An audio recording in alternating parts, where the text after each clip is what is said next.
আসসালামু আলাইকুম রহমতুল্লাহি ওবারাকাতু। কেমন আছেন বন্ধুরা? আজকে আমরা জানব কাল কঠিন কিয়ামতের দিনে আল্লাহ রাব্বুল আলামিন যে তিন ব্যক্তির সাথে কথা বলবেন না এবং যে তিন ব্যক্তির দিকে তাকাবেন না এবং যে তিন ব্যক্তিকে ক্ষমা করবেন না। আল্লাহ রাব্বুল আলামিন কিয়ামতের দিনে যে তিন ব্যক্তির দিকে তাকাবেন না। কিয়ামতের দিন সত্য।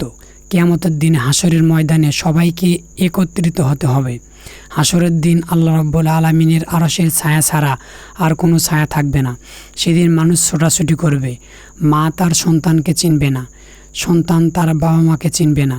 পবিত্র কোরআনে আল্লাহ রাব্বুল আলামিন বলেন, সেদিন মানুষের নিজের সন্তানকে রেখে পালিয়ে যাবে। তাদের মধ্যে প্রত্যেক ব্যক্তির উপরে সেদিন এমন বিপদ নেমে আসবে যে তারা নিজেদেরকে ছাড়া আর কাউকে চিনতে পারবে না। আল্লাহ রাব্বুল আলামিন বলেন, তিন ব্যক্তির সাথে কথা বলবেন না, বরং তাদের দিকে তাকাবেন না। হযরত আয়েশা রাদিয়াল্লাহু তাআলা আনহা থেকে বর্ণিত, তিনি বলেন, রাসূল সাল্লাল্লাহু আলাইহি ওয়াসাল্লাম বলিয়েছেন, কিয়ামতের দিন মানুষ উলঙ্গ।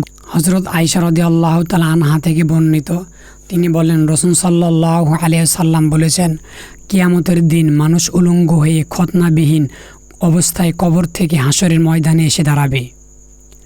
এ কথা শুনে আমি জিজ্ঞাসা করলাম, হে আল্লাহর রাসূল সাল্লাল্লাহু আলাইহি ওয়াসাল্লাম, নারী পুরুষ সবাই কি উলঙ্গ থাকবে? এমন তো হলে খুবই লজ্জার বিষয়। উত্তরে রাসূল সাল্লাল্লাহু আলাইহি সাল্লাম বললেন, হে আয়েশা, সেদিন কিয়ামতের দিন এত ভয়ঙ্কর হবে, কেউ কারো দিকে তাকানোর কথা কল্পনাও করতে পারবে না। আল্লাহ রাব্বুল আলামিন তিন ধরনের লোকের সাথে কথা বলবেন না, তাদের দিকে তাকাবেন না। আবু যর রাদিয়াল্লাহু তাআলা আনহু থেকে সেদিন আল্লাহ রাব্বুল আলামিন তিন ধরনের লোকের সাথে কথা বলবেন না, তাদের দিকে তাকাবেন না। হযরত আবু যর রাদিয়াল্লাহু তাআলা আনহু থেকে বর্ণিত, তিনি বলেন, রাসূল সাল্লাল্লাহু আলাইহি সাল্লাম বলেছেন, কিয়ামতের দিন আল্লাহ তাআলা তিন ব্যক্তির সাথে কথা বলবেন না, বরং তাদের দিকে তাকাবেন না, এমনকি তাদের গুনাহ থেকে পবিত্র করবেন না, এবং তাদের জন্য রয়েছে কষ্টদায়ক। চলুন আমরা জানি এই তিন ব্যক্তি কারা। প্রথম ব্যক্তির নাম এসেছে। প্রথম ব্যক্তি হলেন যিনি টাকনুর নিচে কাপড় পরিধান করেন। টাকনুর নিচে কাপড় পরিধান করা অনেক বড় গুনাহ। রাসূল সাল্লাল্লাহু আলাইহি সাল্লামের হাদিসের সতর্ক করিয়েছেন।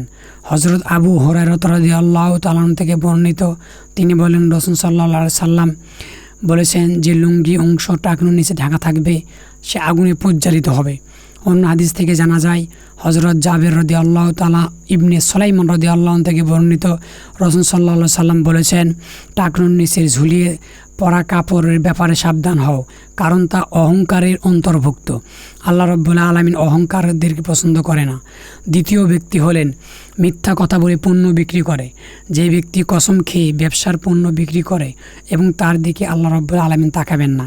রাসূল সাল্লাল্লাহু আলাইহি সাল্লাম বলেছেন, তোমরা ক্রয় বিক্রয়ের সময় আল্লাহর শপথ থেকে বিরত থাকো, কেননা মিথ্যা শপথের ফলে পণ্য বিক্রয় হলেও তার বরকত নষ্ট হয়ে যায়।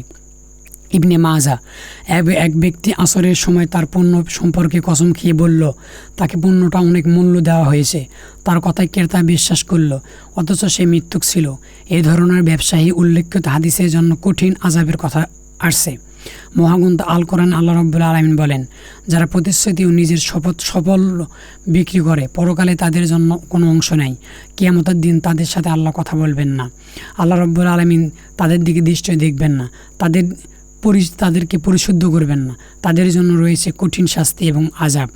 পবিত্র কোরআনে ইরশাদ হয়েছে, যারা ধন সম্পদ আল্লাহর রাস্তায় ব্যয় করার পরে সে অনুগ্রহ প্রকাশ করে না, কষ্ট দেয় না, তাদের জন্য রয়েছে প্রতিপালকের কাছে পুরস্কার।